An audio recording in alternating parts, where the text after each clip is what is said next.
Saya baru balik dari satu big event yang dianjurkan oleh sebuah syarikat wellness, social dan health, iaitu farmasi. Event ni adalah Pharmacy second year anniversary. Pharmacy second year anniversary. Ni tiket dia, strip ni dia pasang kat tangan.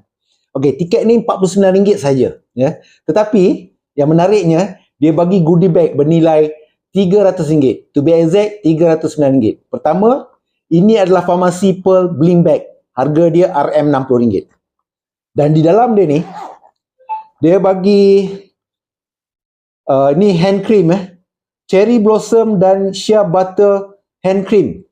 Ini harga dia RM20. Tadi dalam kereta saya pakai, kita lelaki jarang pakai lah hand cream ni kan. Tapi tadi saya pakai, memang selesa, tangan tak melekit ya. Memang bau pun sedap, bau cherry ya. Kemudian yang kedua dia beri ini Dr. C Tuna Tea Tree Face Wash, basuh muka.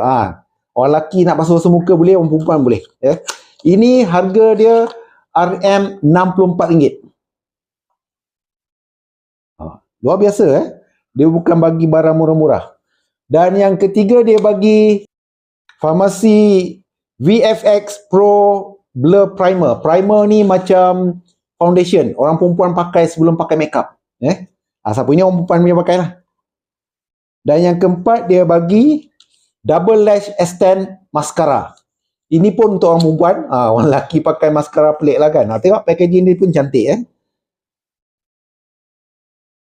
macam nak buka ni. Ni maskara ni you tarik, you sapu kat bulu mata. Orang perempuan So yang ini harga dia RM80. Tadi primer ni tadi harga dia RM85.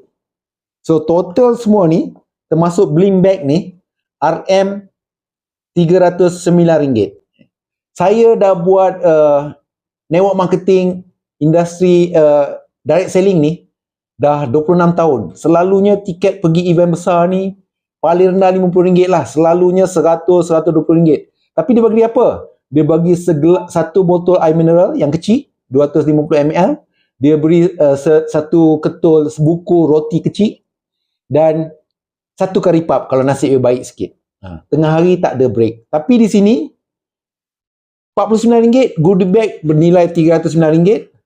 Dia sediakan lunch dan dia sediakan minuman free flow daripada pagi sampai ke petang. Sangat luar biasa. PM saya atau klik link di bio saya untuk tahu lebih detail apa itu farmasi. Sukses!